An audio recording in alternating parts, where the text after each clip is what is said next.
Bunga melur dalam jambangan, di tepi kolam menjadi hiasan. Kucipta pantun buat renungan, semarak nilam empunya wawasan.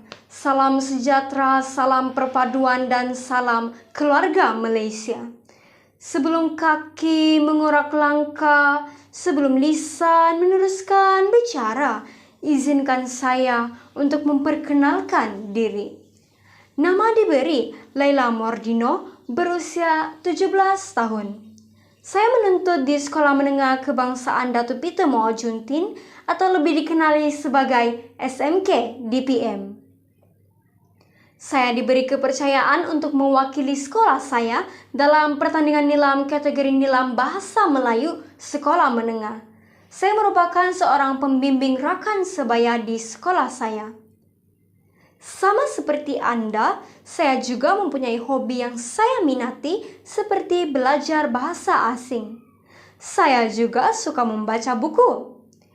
Kata Buya Hamka, membaca buku-buku yang baik berarti memberi makanan kepada rohani yang baik. Iman tanpa ilmu bagikan lenteran di tangan bayi. Tanpa membuang masa, izinkan saya meneruskan pembicaraan saya dengan bahan bacaan saya yang pertama yang bertajuk Surat Untukmu Sahabat. Buku ini diterbitkan pada tahun 2013. Buku ini diterbitkan oleh Alecta Pictures dan dikarang oleh seorang insan yang bijaksana bernama Bunga Rizka Nizam. Buku ini sangat menarik minat saya ketika waktu pertama kali saya membaca buku ini, karena buku ini mengajarkan saya tentang arti persahabatan, pengorbanan, kesetiaan, dan banyak lagi. Buku ini menceritakan tentang surat terakhir untuk sahabat yang telah diberikan oleh Keke yang merupakan watak utama dalam buku ini. Pada ketika itu, terakhir kalinya Andini, Fajda, Dinda, Ida, dan Maya merayakan ulang tahun kelahiran Keke ketika Keke dinyatakan bebas dari kanser yang telah lama menyiksa tubuhnya. Ada satu peristiwa dalam buku ini yang telah menyentuh hati saya, di mana waktu Dinda membacakan surat terakhir dari Keke yang telah diberikan kepadanya setelah dia meninggal dunia.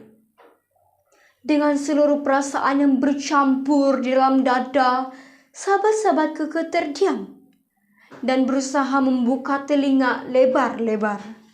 Setelah mendengar tulisan surat Keke, mereka semua akhirnya memperbaiki semua harapan dan coba untuk menyisipkan permohonan di dalam segala hal yang mereka ingin capai. Pada pendapat saya, kekurangan yang dimiliki buku ini ialah terdapat beberapa penulisan yang kurang menarik dan agak sukar untuk dipahami.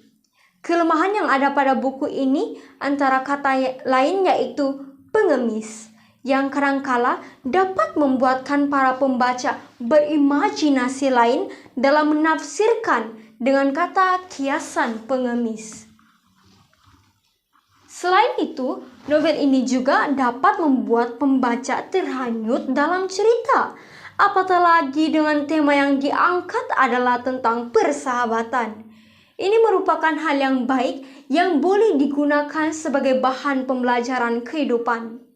Novel ini juga sangat sesuai untuk para remaja dan dewasa karena terdapat berbagai pengajaran yang boleh dipelajari untuk memotivasikan diri sendiri.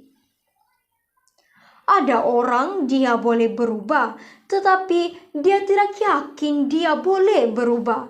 Dia ingatkan perubahan itu pahit, hakikatnya manis. Itulah ungkapan yang menarik minat saya dalam membaca buku yang berjudul Budi Si Pembuli.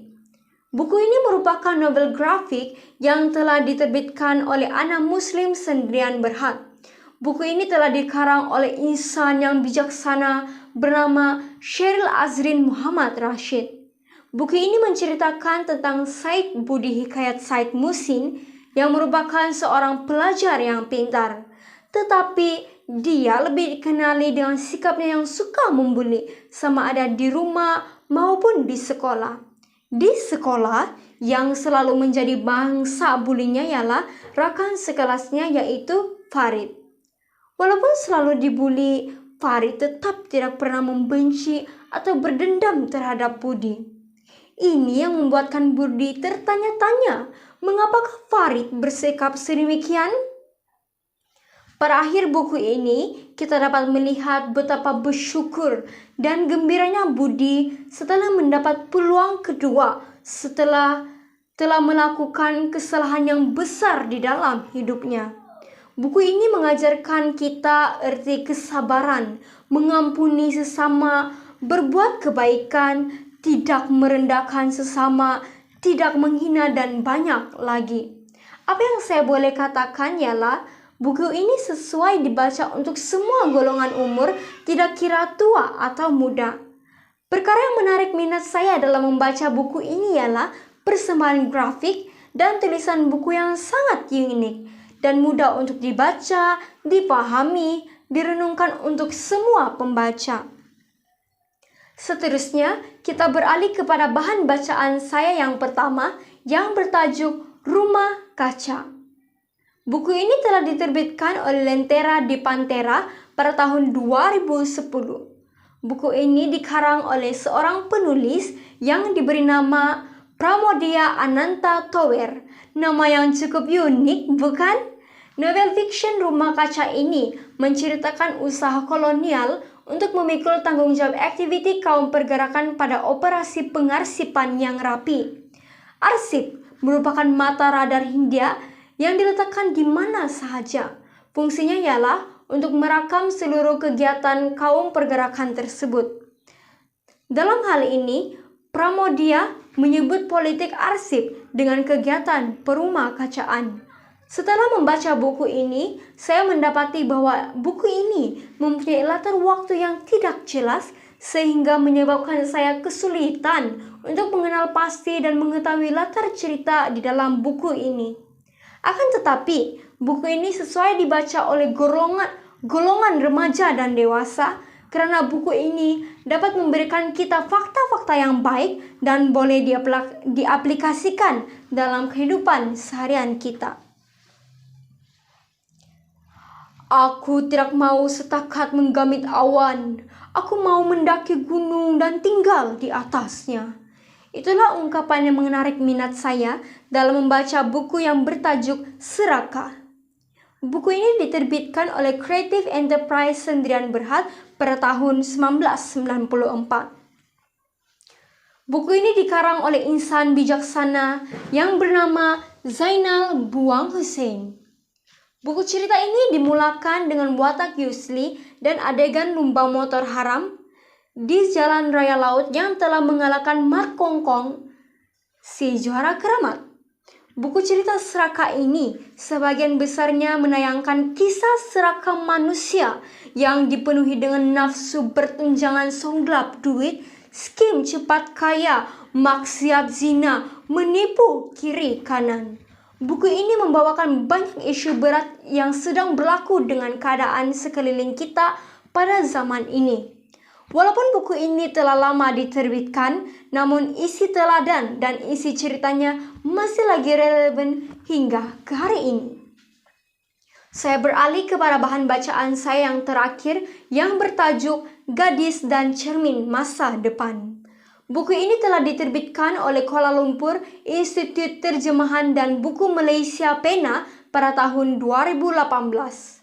Buku ini telah dikarang oleh seorang penulis yaitu Muhammad Helmi Ahmad. Masalah sosial dalam kalangan remaja merupakan fenomena yang semakin membimbangkan kita pada hari ini. Inilah ungkapan yang boleh kita ambil setelah membaca buku sastra atau cerpen remaja ini. Buku ini menceritakan tentang jiwa remaja yang penuh dengan konflik diri, keluarga, rakan sebaya, dan masyarakat di sekelilingnya. Buku ini jelas mampu memukau minda remaja kini yang sentiasa mempunyai sikap ingin tahu dan lebih kritis pemikirannya. Kepelbagaian konflik jiwa remaja dan suka duka alam remaja mewarnai cerpen ini, yang menjadikan cerpen ini sebuah karya yang syarat dengan cerita yang mencabar jiwa remaja. Perkara yang paling menarik hati saya dalam buku cerpen ini ialah naskah ini juga menggabung jalinkan agama dan budaya pelbagai bangsa supaya dapat memupuk kematangan generasi muda masa kini agar lebih mementingkan toleransi dan perpaduan kaum. Dalam skop yang lebih luas, cermin masa depan itu ibarat cerminan generasi masa depan. Saya menggalakkan Anda semua untuk membaca buku ini agar Anda lebih memahami isi tersirat yang terkandung dalam buku ini. Akhir kata, melalui bahan bacaan yang saya telah baca ini, saya mendapat berbagai pengajaran dan saya juga telah belajar banyak perkara yang boleh dijadikan panduan hidup. Apa yang saya ingin sampaikan ialah membaca ialah satu aktiviti yang mendatangkan banyak faedah kepada semua orang. Sejak kecil lagi kita digalakkan oleh ibu bapa untuk membaca. Seperti pepatah Melayu yang mengatakan, meluntur bulu biarlah dari rebungnya. Ingat, amalan membaca menjadi petunjuk bagi membezakan antara orang yang bersungguh-sungguh dalam menuntut ilmu ataupun orang yang malas. Saya Laila Mordino akan mengakhiri nilam saya dengan menyanyikan serangkap lagu nilam Nadi Ilmu Amalan Membaca. Membaca dan belajar, amalan hidup mulia, jadikanlah panduan wawasan Anda.